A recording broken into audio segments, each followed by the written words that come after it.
اللہ تعالیٰ قرآن پاک میں فرماتے ہیں ہم نے یہ ذکر نازل کیا، ہم خود ہی اس کی حفاظت کریں گے۔ حفاظت کس طریقے سے ہوگی؟ بھائیوں، اللہ کے رسول صلی اللہ علیہ وسلم کی مکی زندگی کو دیکھیے، مصائب مشکلات میں ہی گزری۔ جب مدینہ میں گئے تو ایک معاشرہ تیار ہوا، وہاں افراد تیار ہوئے، وہاں جنگ کے لیے لوگ تیار ہوئے، اسلام کو پھیلانے کے لیے مجاہد تیار ہوئے۔ آج شاید یہ ہماری حکومت، آج یہ ہمارے اقتدار کے عواموں میں بیٹھے لوگ اس لفظ سے ڈرتے ہوں دنیا سے، لیکن ہم انہیں پیغام دینا چاہتے ہیں، یہ مجاہد آپ نکلے ہیں۔ پہلے بھی تاریخ ہماری آپ سب کو یاد ہے، پورے کفر کو یاد ہے کہ جب بھی کوئی وقت آتا ہے تو یہ مجاہد نکلتے ہیں۔ اور آرمی سے میں پیغام دینا چاہتا ہوں، اب صاحب آپ تو قرآن کے حافظ ہیں، آپ تو قرآن کے محافظ ہیں، آپ کو یہ گزارش کرنا چاہتا ہوں کہ اٹھو اور قرآن کی حفاظت کے لیے ہمیں اپنی جان، اپنا خون، اپنی اولاد، اپنا مال بھی دینا پڑے۔ ہماری تو تاریخ ہی شہداء کی تاریخ ہے، ہم تو حاضر ہیں اسلام کے لیے، ہم تو حاضر ہیں قرآن کے لیے، ہماری جانیں صرف قرآن اور اسلام کے لیے ہیں۔ وہی وہ دور آ رہا ہے، وہی وہ غزوہ بدر کا واقعہ 313 اور 1000، لیکن اللہ نے فتح دی 313 کو۔ اب صاحب قدم بڑھاؤ، ہم آپ کے ساتھ ہیں، ہم قرآن کی حفاظت کے لیے، ہمارا ہر نوجوان، ہمارا ہر چھوٹا، ہمارا ہر بڑا آپ کے ساتھ کھڑا ہے انشاءاللہ۔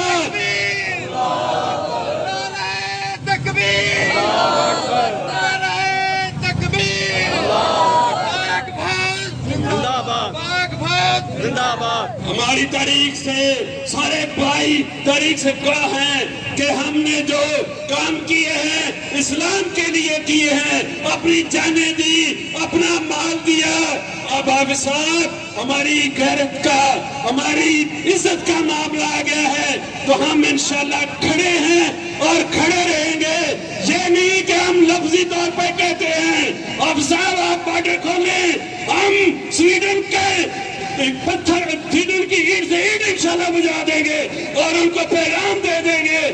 آپ نے کس قوم کو للکارا ہے؟ حضرت عمر رضی اللہ تعالیٰ عنہ اکیلے ہی نکلے تھے، وہ کتنا بڑے کیسر و کسریٰ کے محلات، لیکن اکیلے حضرت عمر ہمارے نکلے تھے اور انہوں نے بغیر مزاحمت کے چابیاں پیش کر دی تھی۔ اب وہ وقت انشاءاللہ وہ وقت آ رہا ہے کہ پورے کفر کو، پوری عیسائیت کو، جتنے بھی جو ہماری حرمت میں ہاتھ ڈالتے ہیں، ہمارے سینے میں قرآن محفوظ ہے، ہمارے سینے میں محمد کی سیرت محفوظ ہے، ہم جان تو دے دیں گے لیکن ان پہ حرف نہیں آنے دیں گے۔ اب صاحب قدم بڑھاؤ، ہم آپ کے ساتھ کھڑے ہیں، ہمیں ان سیاسی لوگوں سے تو کوئی توقع نہیں۔ آپ تو حافظ قرآن ہیں، اللہ کے لیے نکلے، اللہ کے لیے نکلے، اللہ آپ کو حکم دے رہا ہے، 7.5 سپاروں میں اللہ نے حکم دیا ہے، ہم آپ کے ساتھ کھڑے ہیں۔ وقت کی قلت ہے ورنہ بہت سارے معاملات جو ڈسکس کرنا چاہتا تھا، لیکن بھائیو ہمارے امان کا تقاضا ہے، کیا جان دینے کے لیے تیار ہو؟ جان دینے کے لیے تیار ہو؟ نعرہ تکبیر، حرمت قرآن پر، حرمت قرآن پر۔ اللہ تعالیٰ بھائیوں کی حفاظت فرمائے۔ جزاک اللہ۔